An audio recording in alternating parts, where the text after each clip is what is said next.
आसनाज़री programme आज की बात के साथ में हो इम्तियाज मीर। एक टेंशन है पूरे मुल्क के अंदर, जिस तरह जुडिशरी और हुकूमत आमने सामने है। अब 14 मई को इलेक्शन होना तो मुमकिन नजर नहीं आ रहा। जिस तरह खुर्रम दस्तगीर साहब ने कहा है कि अदालत मदर पेदर आजाद नहीं हो सकती, उन्होंने खुल के यह बयान किया है कि कुछ ही दिन, यानी कि राना सनाउल्लाह ने कहा है कि 25 दिन का फर्क पड़ता है, जुलाई या अगस्त, इसमें 25 दिन का फर्क पड़ता है। 25 दिन के फर्क को छोड़ा जाए तो वक्त पे इलेक्शन हो सकते हैं। 12-13 अगस्त को वैसे ही ये टर्म पूरा करेगी असेंबली और उसके बाद इलेक्शन होंगे। और इतनी जल्दी क्यों है? आज 4 मकामात के अंदर, यानी 4 मकामात पर जो है ना, आज रैली निकाली गई है। इजहार यकजहती चीफ जस्टिस के साथ, सुप्रीम कोर्ट के साथ, आइन की बालादस्ती के लिए आज रैली निकाली गई है मुल्क के 4 मकामात के ऊपर। तहरीक इंसाफ चाहती है कि हम पॉपुलर हैं, बहुत हद से ज्यादा पॉपुलर। अगर इलेक्शन होता है तो 2/3 मेजॉरिटी से आएंगे। अगर आज ये पॉपुलर हैं तो अगस्त में भी ये पॉपुलर होंगे, आगे भी ये पॉपुलर होंगे। जब जनरल इलेक्शन होगा उसका इंतजार क्यों नहीं किया जाता? मुल्क के अंदर सियासी, आईनी, मुआशी बहरान है, डायरेक्ट पाकिस्तान की रियासत, पब्लिक मुतासर हो रही है। डायलॉग, यानी कि एक तरफ तो गवर्नमेंट कह रही है कि इलेक्शन अपने टाइम पे होंगे, दूसरी तरफ इमरान खान बजट दें कि टाइम से पहले हो, आप असेंबली तहलील कर दें और वक्त से पहले ही आप इलेक्शन का ऐलान कर दें। इसके ऊपर यानी कि सारी सियासी जमातें जो है ना अपना स्टैंड लेकर खड़ी हैं। पार्लियामेंट भी अपने आप को मनाने के लिए उन्होंने अपनी एक स्टैंडिंग ले ली है, अपनी एक पोजीशन ले ली है। मुझे ज्वाइन किया है स्टूडियो में मोहतरम जनाब डॉक्टर करीम ख्वाजा साहब, सीनियर रहनुमा है, सीनियर सियासतदान है, किसी तारीफ और तारीफ के मोहताज नहीं। मुझे टेलीफोन लाइन पे ज्वाइन किया है एडवोकेट यासीन आजाद साहब, मारूफ कानूनदान है, नून लीग के रहनुमा है। यासीन साहब, मैं आपको वेलकम करता हूं। Thank you sir, thank you very much. Doctor साहब, इलेक्शन आप कह रहे हैं कि टाइम पे होंगे और इमरान खान के टाइम से पहले, नहीं तो मैं एहतजाज करूंगा, सड़कों पे होऊंगा और अदालत के साथ हूंगा, क्या कहेंगे? देखें, हम जो मुतालबा कर रहे हैं गवर्नमेंट की तरफ से या पार्लियामेंट जो कर रही है, वो तो जो लेजिटिमेट जो टाइम है पार्लियामेंट का, उस हिसाब से कर रहे हैं। उसमें निगोशिएशन हो सकते हैं और at the end of the day तो पार्लियामेंट को फैसला करना है। अब लॉ मुताबिक जो है, जो टाइम पीरियड अगस्त में ख़त्म होगा, 13 या 14 या 10 अगस्त जो भी है, तो सितंबर अक्टूबर में इलेक्शन हो जाए। क्योंकि फिर वो वक्त से पहले अगर तोड़ दें तो फिर मेरे ख्याल से 30 डेज़ का डिफरेंस हो जाता है। वक्त पर टूटता है तो 60 दिन में होता है। तो ये भी एक टेक्निकल बात है। तो बेहतर ये है कि अगस्त में अगर टूटता है तो सितंबर अक्टूबर में हो जाए। देखिए, एक बहरान तो हो सकता है ना, मिसाल अभी टूट जाए तो जब इलेक्शन जो प्रेसिडेंट का जो है टाइम पीरियड, वो भी शायद सितंबर में ख़त्म हो रहा है। तो ऐसा होगा कि अगर वो इलेक्शन में देर हो जाती तो फिर प्रेसिडेंट के इलेक्शन किस तरह होंगे? इलेक्टोरल कॉलेज तो 4 असेंबलीज और नेशनल असेंबली और सेनेट है। तो ये सब चीज़ें देखनी है लॉन्ग टर्म में। और जो कानूनी माहिरीन जो मुख्तलिफ पार्टीज़ में जो बैठे हैं, उनके मशवरे पर ही, और जो भी एक्सपीरियंस हमारे दोस्त हैं जो पार्लियामेंट में बैठे हैं, लीडरशिप है, वो फैसला करेगी।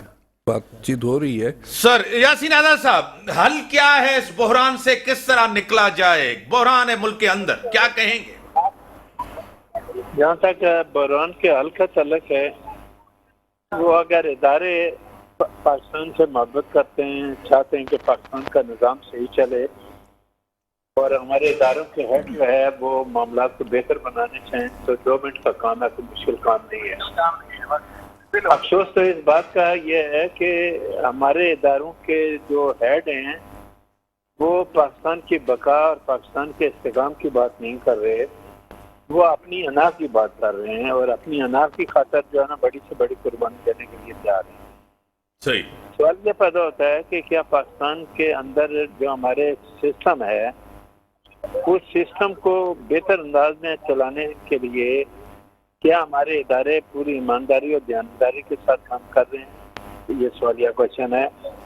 मैं कहता हूँ नहीं।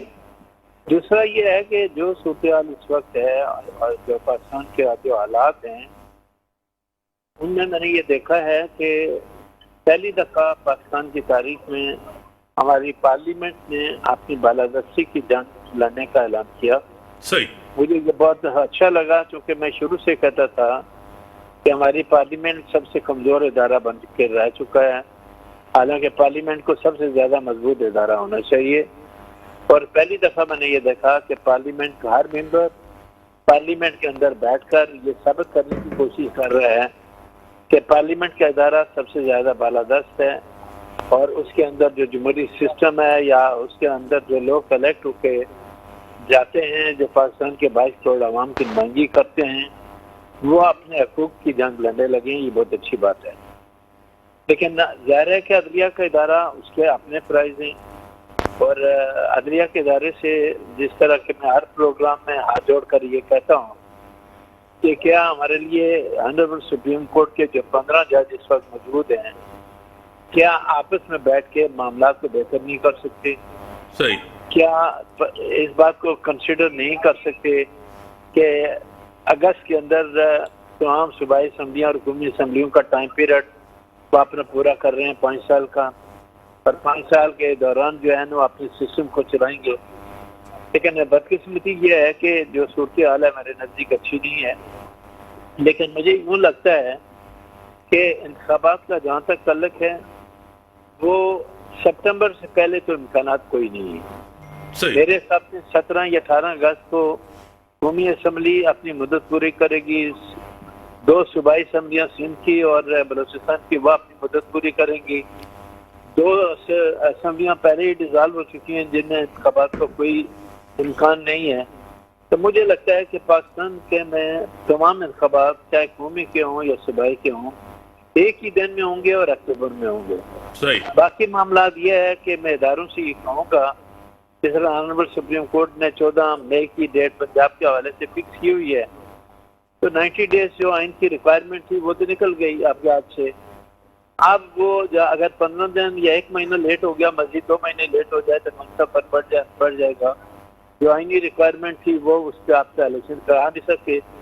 अब मेरे नज़दीक आपके पास जो ऑप्शन है वो यही है कि बेहतर यही है कि आप आपस में बैठ के इस मामला को 1.5-2 महीने के लिए लेट कर लें, और असम्बलियों की मुद्दत पूरी होने के बाद फ्री एंड फेयर इलेक्शन जो है इलेक्शन कमीशन ऑफ पाकिस्तान की ड्यूटी है वो हो जाए। और इदारों से मैं अपील करता हूँ, चाहे अदलिया का इदारा है उसका ये काम नहीं है कि इलेक्शन कमीशन ऑफ पाकिस्तान का इदारा जो एक आइनी इदारा है उसके मामला में मुदाखलत करे। पार्लियामेंट का इदारा उसकी अपनी हदूद हैं, सुप्रीम कोर्ट की अपनी हदूद हैं, पर ये आइनी अदारे अपनी अपनी आइनी हदूद के अंदर रहकर काम करें। तो मैं समझता हूँ किसी किस्म का कोई झगड़ा नहीं। डॉक्टर साहब, जिस तरह यासीन आजाद साहब भी कह रहे हैं, और दूसरी ढाल सबसे पहले हुकूमत जिसको बना रही है वो कह रहे हैं कि IMF का प्रोग्राम और बजट बड़ा अहम है, निगरान के बस की बात नहीं है कि वो बजट दें। क्या कहेंगे? बात तो सही है, क्योंकि बजट तो जो पास होगा वो लामला जो इलेक्टेड गवर्नमेंट हैं वही करेंगे। सही। 2 सूबों में अपनी जगह मौजूद है और मरकज में इलेक्टेड गवर्नमेंट मौजूद है। पर जहाँ तक 2 सूबों का ताल्लुक है वहाँ एक किस्म का ज़िमनी बजट को सबसे जल्दी किया जा सकता है, और सितंबर 2 या 3 महीने का आप प्रोग्राम दे दें और उसके बाद 5वां इलेक्शन एक साथ हो जाएं, तो पंजाब की और KPK की असम्बली जब वजूद में आए तो वो अपना बजट दोबारा पेश कर ले पूरे साल के लिए। लेकिन मरकज का बजट चूँकि IMF जब तक आपको कर्जा नहीं देती, आपने लोगों की इंस्टॉलमेंट वापस देनी है और आप अपने मुल्क को डिफॉल्ट की तरफ नहीं लेके जा सकते, आपको पाकिस्तान को डिफॉल्ट से बचाना है। तो कोशिश ये करें कि IMF जो है उसका कर्जा मिल जाए।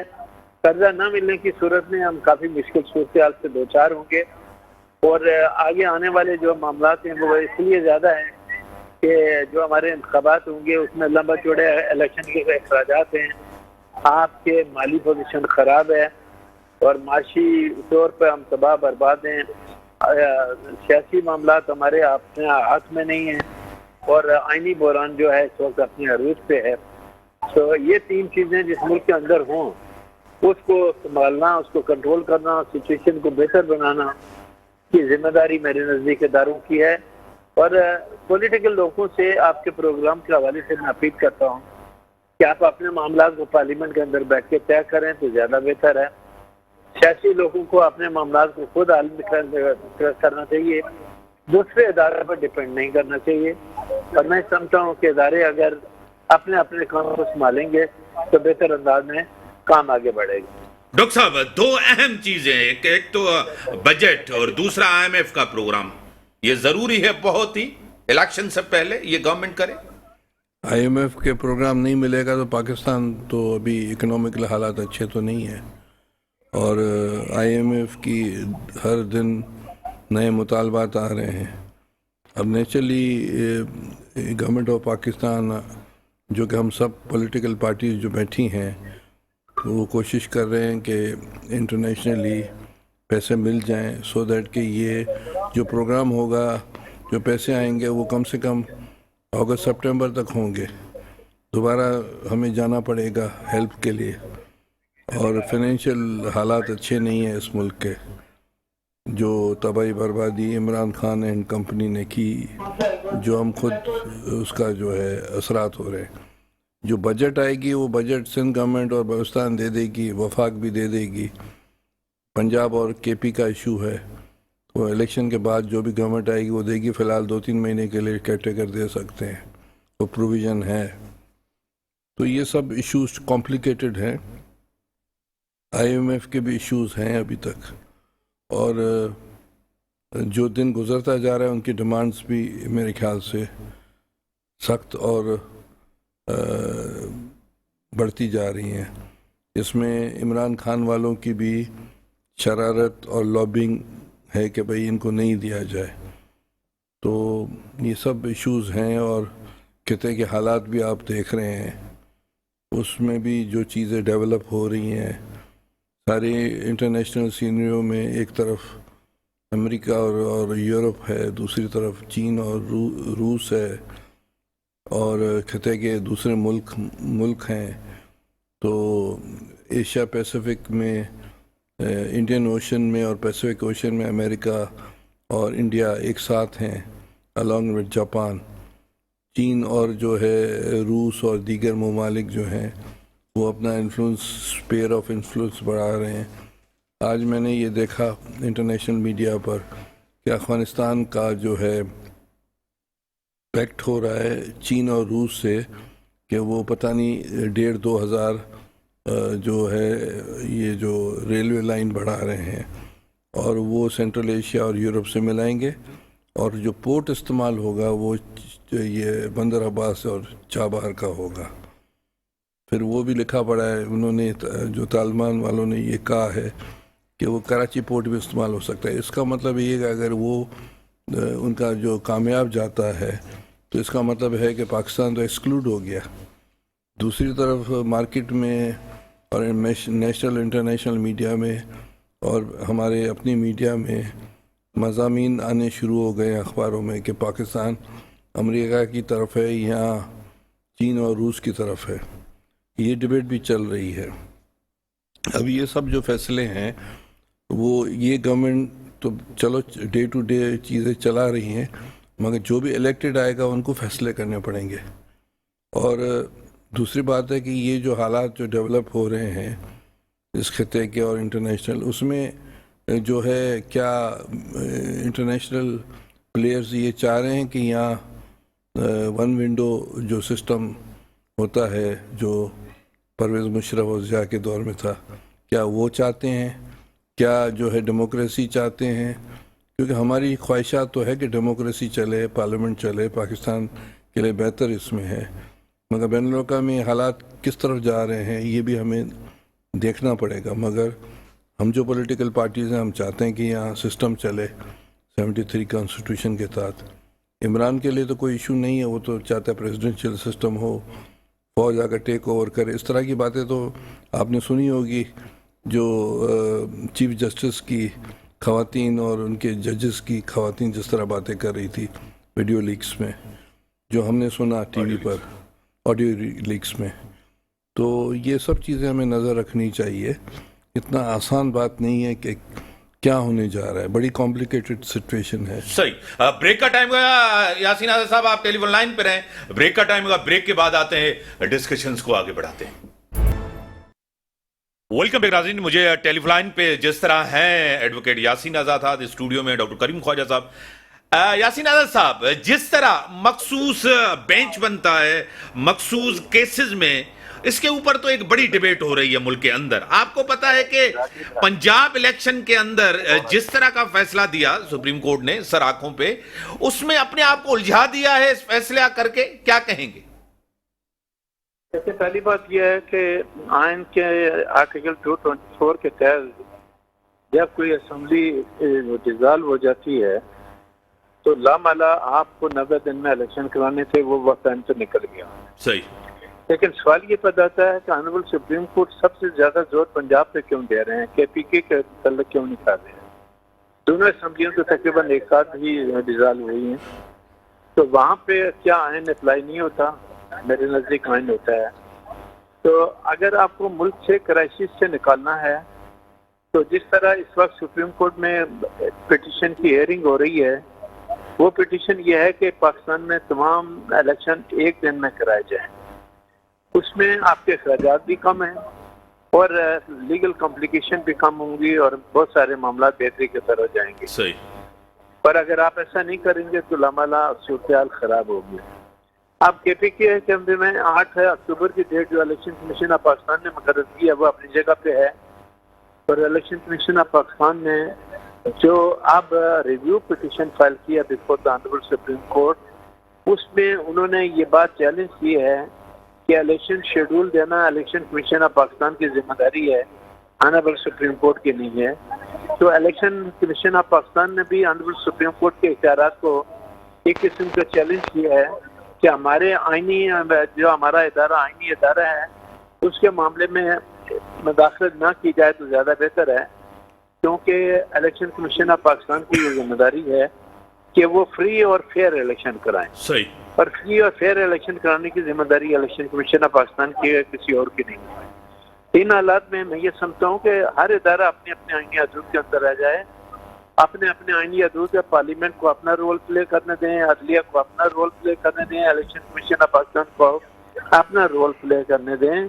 अगर आप एक दूसरे के मामलात में मुदाखलत करेंगे, इदारों का आपस में टकराव होगा और टकराव की वजह से हम तबाही और बर्बादी की तरफ जाएंगे। सही। बेहतर यही है कि हम कानून और आइन के मुताबिक चलें और लीगल वे में मामला को चलाएं। यासीन आजाद साहब, 2008 और 2013 के बीच में जिस तरह अदलिया के साथ नवाज शरीफ थे, उसके बाद जिस तरह गिलानी साहब ना अहल हुए, आपको पता है उस टाइम जो जुडिशियल एक्टिविज्म थी उसको तो नून लीग जस्टिफाई करते थे, आज उसके मुखालिफ हैं। देखें, ठोकर खाने के बाद अगर किसी को अक्ल आ जाती है तो मुझमें कोई बुराई नहीं। यूसुफ रजा गिलानी साहब का जब मामला आया, सुबह में सुप्रीम कोर्ट बार का प्रेसिडेंट था, मैंने उस वक्त भी कहा था कि ये जुल्म है, तो इन अदालत के ग्राउंड पे उनको डिस्क्वालीफाई करके घर गई ना, गलत काम था। लेकिन अल्लाह का करम ये था कि पार्लियामेंट ने अपनी मुद्दत पूरी की, एक इंडिविजुअल आदमी प्राइम मिनिस्टर घर चला गया, दूसरा आ गया। इसी तरह जब मियां नवाज शरीफ को आपने डिस्क्वालीफाई किया कमा के ग्राउंड पे, तो उसके बाद पार्लियामेंट ने अपनी मुद्दत पूरी की और खाकान आबादी साहब वज़ीर-ए-आज़म बन गए। यही काम अगर इमरान खान के दौर में भी हो जाता तो पाकिस्तान में जो आज जितने बहरान है ना, ये बहरान पैदा नहीं होते किसी भी सूरत में। तो आप जो सूरत हाल आपके सामने की है, अल्लाह रहम करे हमारे मुल्क पर बेहतरी, और इंशाअल्लाह ताला मैं समझता हूँ कि इलेक्शन सारे के सारे एक ही दिन होंगे, एक ही तारीख पे होंगे और इस मामले में मामला बेहतरी की तरफ जाएंगे। टेलीफोन लाइन पे रहे एडवोकेट यासीन। डॉक्टर साहब, सियासतदानों की गलतियां भी आपके सामने हैं, इदारों की गलतियां भी हैं, इसमें कोई शक नहीं है। क्या सियासतदानों ने तारीख से सबक सीखा है, क्या कहेंगे? सियासतदानों की अगर गलती है तो वो जेलों में भी जाते हैं, फांसियाँ भी खाते हैं, जला वतन भी होते हैं। जो इदारे की गलतियां हैं, वो जनरल्स हो, जजेस हो, उनको किसी ने अकाउंटेबल किया है? वो जस्टिस मुनीर को और ये जो अनवारुल हक को और ये जो जस्टिस इरशाद को, साकब निसार को, जनरल नियाजी को, जनरल अयूब को, जनरल याया को, परवेज़ मुशर्रफ को अकाउंटेबल नहीं है। सिर्फ क्या सियासतदान को तो आप डिस्क्वालीफाई भी करते हैं, जेलों में भी डालते हैं, मार भी देते हैं। तो जब तक ये चीज़ें चलती रहेंगी तो फिर आप किस तरह एक जो है सेक्शन को आप कहेंगे।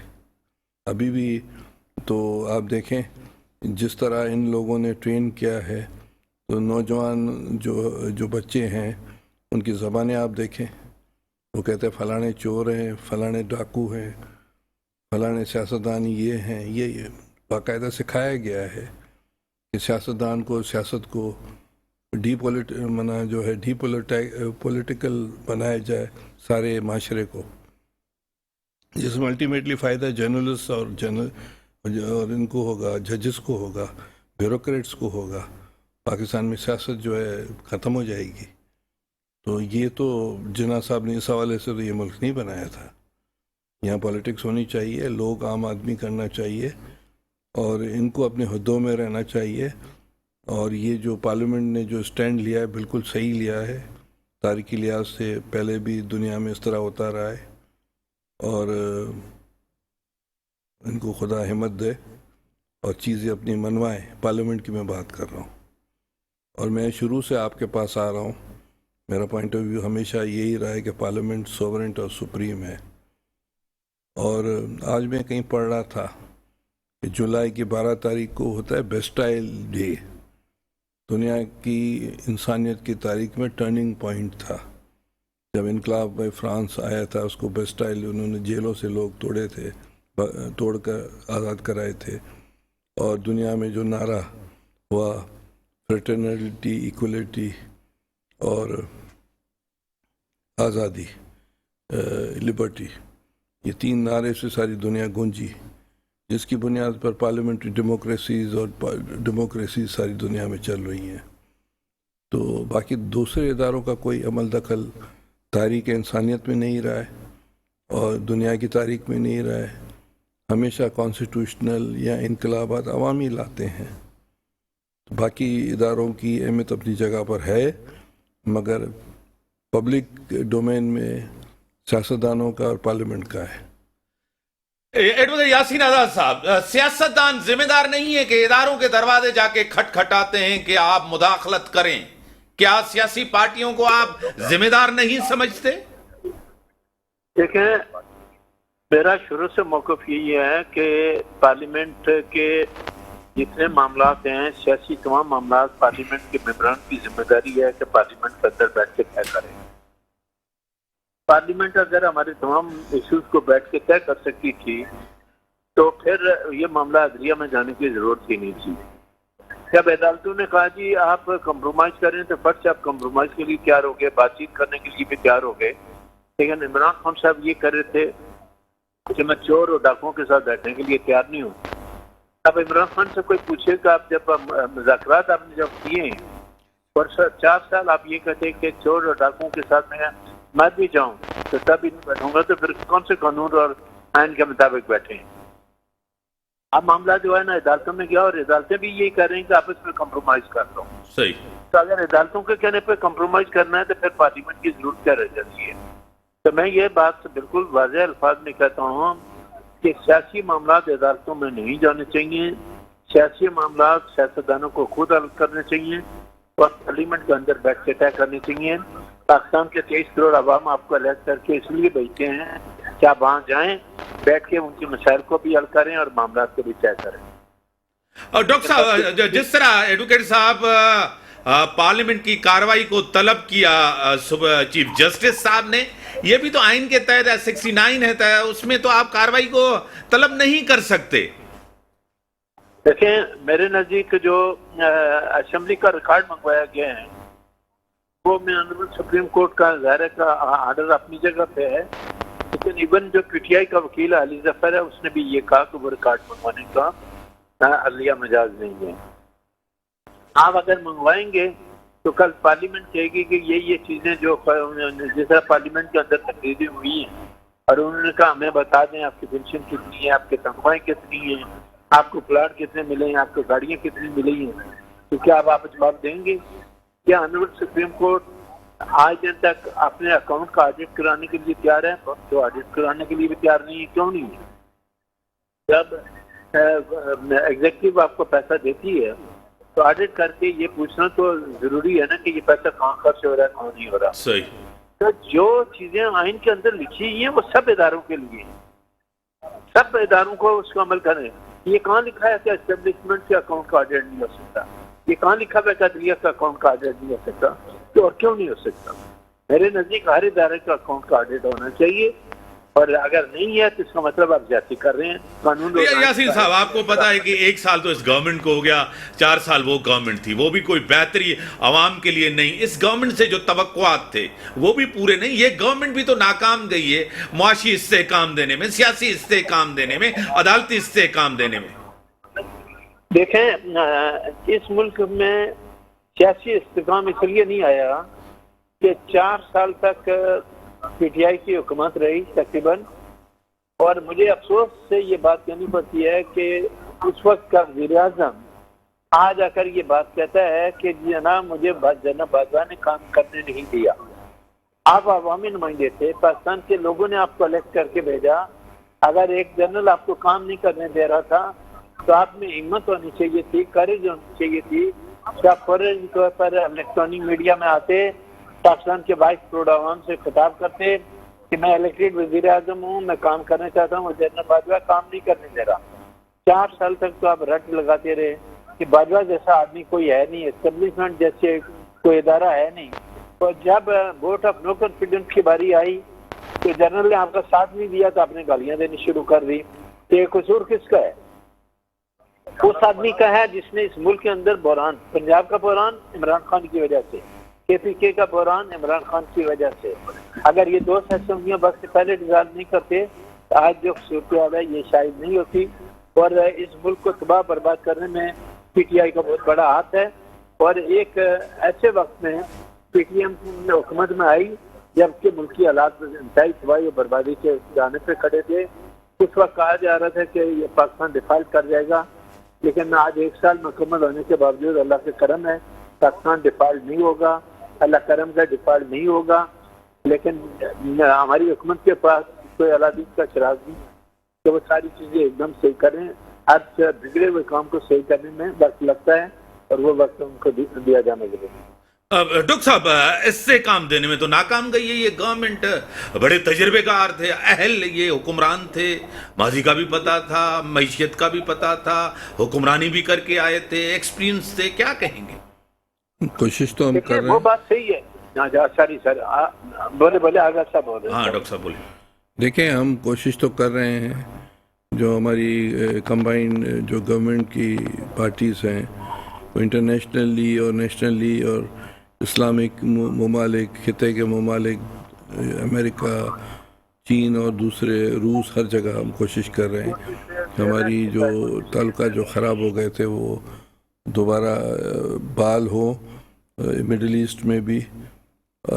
बाकी ये कि जो कुछ इन लोगों ने कारस्ताने और कारनामे किए हैं 3.5-4 सालों में, इमरान, बाजवा, फैज़ हमीद, इन्होंने जो तबाही की, आज टेररिज्म बढ़ गया है, तालिबान से उन्होंने क्या बातचीत की, तो ये सब जो खिचड़ी इन्होंने पकाई है उसका फॉल बैक तो हो रहा है ना। उसको अब अकाउंटेबल भी हम नहीं कर सकते हैं क्योंकि आसमानी मखलूक के हैं। तो हम आप क्या उम्मीद करते हैं कि पाकिस्तान इस तरह चलेगा? पाकिस्तान को फैसला करना है कि भाई यहाँ तो ये पार्लियामेंट हर चीज़ चलाएगी, ये इदारों का कोई अमल दखल नहीं, ये टैक्स पेयर की मनी पर चलते हैं। ब्रेक का टाइम हो गया है। बड़ी मेहरबानी एडवोकेट साहब, आपने टाइम दिया। नाज़रीन, ब्रेक का टाइम होगा, ब्रेक के बाद आते हैं, डिस्कशन को आगे बढ़ाते हैं। वेलकम टू नाज़रीन, टेलीविजन पे ज्वाइन किया सीनियर रहनुमा, सीनियर सियासतदान, PTI की MNA रह चुकी हैं, प्रेसिडेंट रह चुकी हैं सिंध की वुमेन विंग की, नुसरत वाहिद साहिबा मेरे साथ हैं। मैं आपको वेलकम करता हूं अपने शो में। जी बहुत शुक्रिया, बहुत शुक्रिया। नुसरत साहिबा, आज आपने रैली में शिरकत भी की, इस रैली का मकसद क्या था?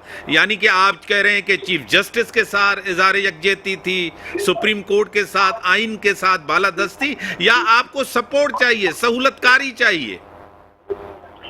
बिस्मिल्लाहिर्रहमानिर्रहीम। बहुत शुक्रिया इम्तियाज साहब अपने प्रोग्राम में मुझे लेने का। देखिए, सपोर्ट किसकी चाहिए?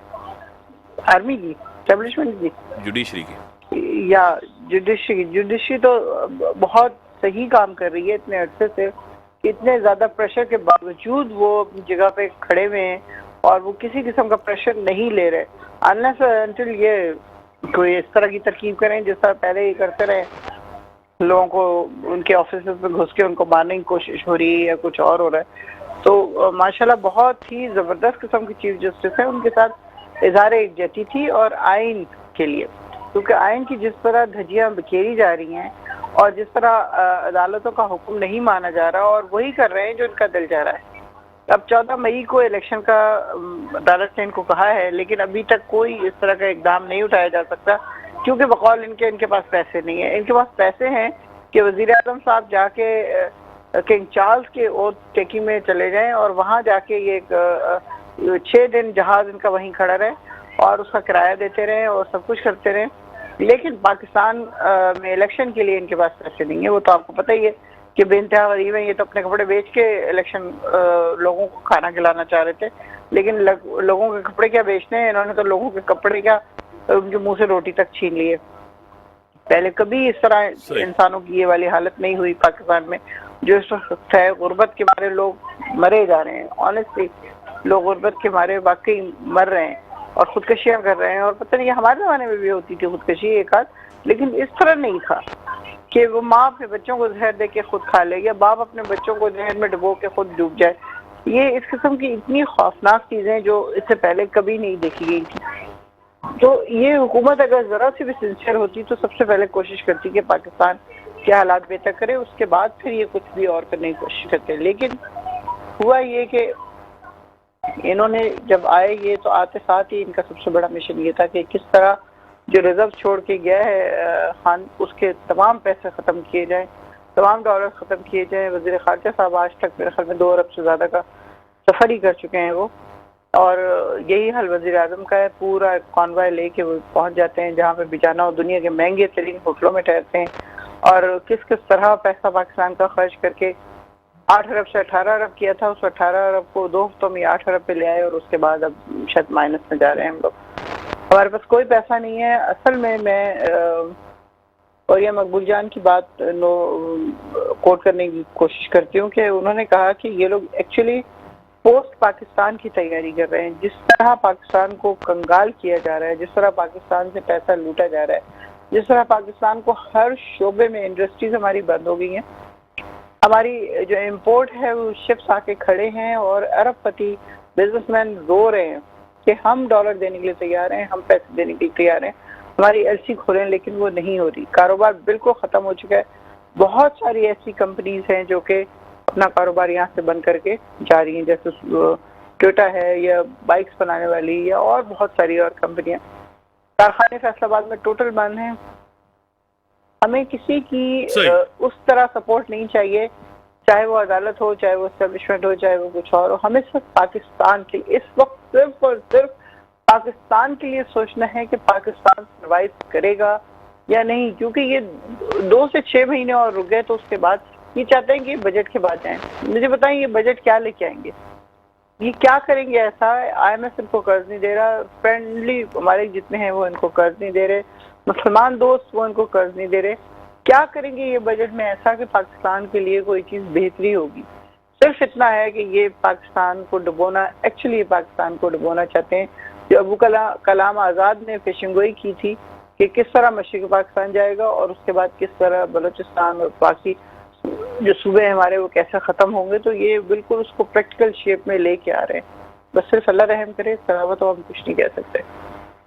डॉक्टर करीम ख्वाजा साहब, नुसरत साहिबा की आपने बात सुनी, आप लूट रहे हैं, लूटने के लिए इस मुल्क में आए हैं और इस हुक्मरानी कर रहे हैं। भाई मेरी बहन है, मैं सलाम करता हूँ उनको।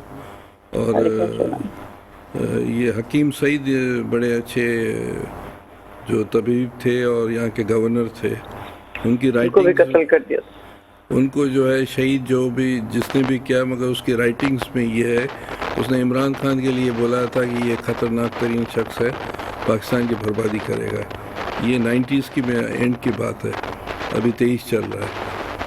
बाकी ये कि अब इमरान खान को चाहिए कि वो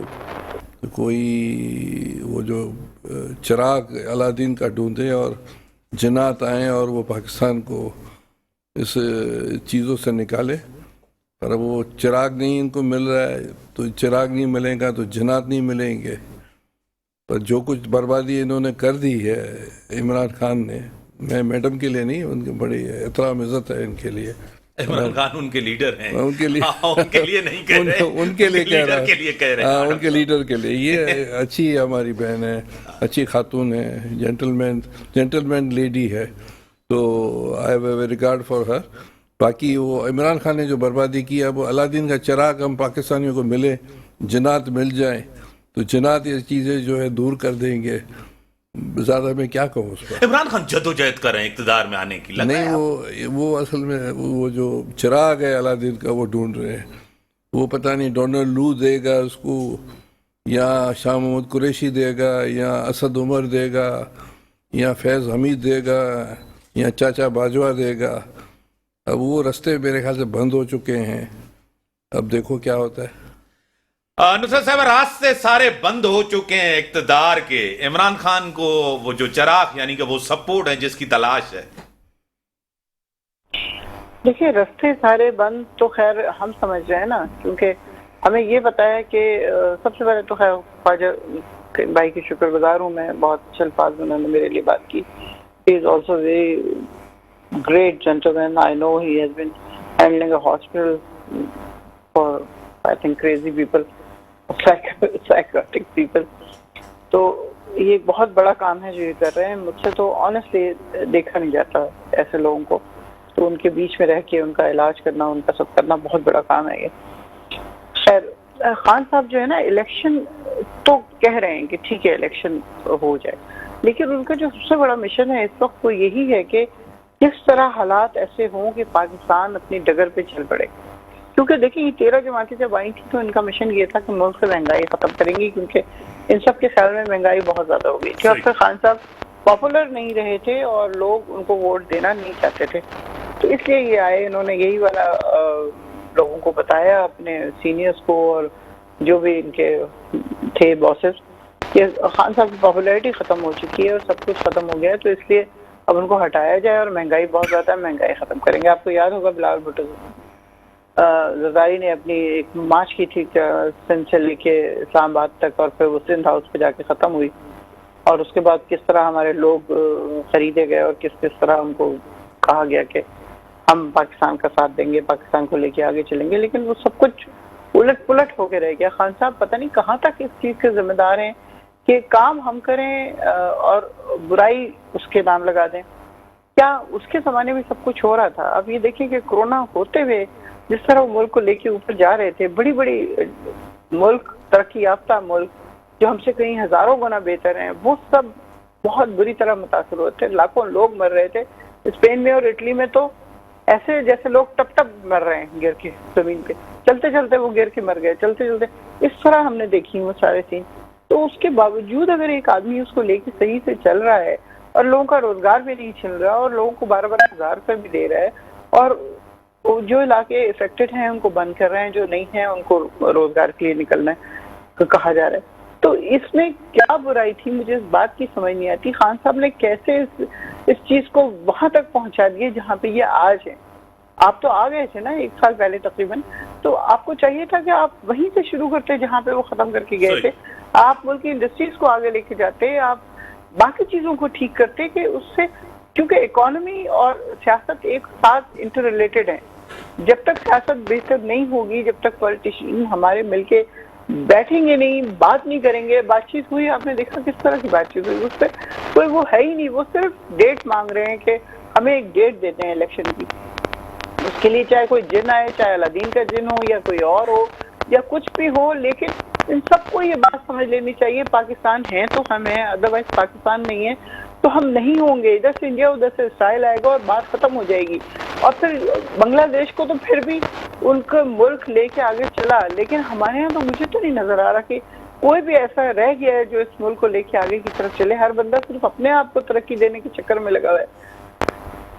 इसके बड़ी अलावा मैं क्या मेहरबानी, कहूँ, मुझे बताइए। टाइम लिमिटेड है, बड़ी मेहरबानी आपने टाइम दिया नुसरत भाई साहब। डॉक्टर साहब आपकी मुल्क के जो हालात हैं आपको पता है, मैशियत बेहतर नहीं है मुल्क की इकॉनमी, जिसका वादा किया था मौजूदा हुक्मरानों ने वो वादा भी पूरा, महंगाई बेरोजगारी अपने उरूज पर है, पेट्रोलियम प्राइसेस जिस तरह बढ़ी हैं, आज आईनी बहरान है, अदालती बहरान है। ये सियासी जमातों के ऊपर जिम्मेदारी है कि वो डायलॉग करें। जुलाई में या अगस्त में अपनी टर्म पूरी हो रही, 25 दिन का फ़र्क है। इमरान खान बज़िद हैं कि टाइम से पहले, और गवर्नमेंट कह रही है कि टाइम पे जब आईनी मुद्दत पूरी हो तो उसके बाद इलेक्शन कॉल हो, वो अक्टूबर में हो, नवंबर में इलेक्शन हो, और इसी पे सारी सियासी जमातों को मुत्तफिक होना है। मुल्क की खातिर, आवाम की खातिर, इस रियासत की खातिर इनको बैठना चाहिए और फैसला करना चाहिए। इसी के साथ दीजिए इजाज़त। अल्लाह हाफ़िज़।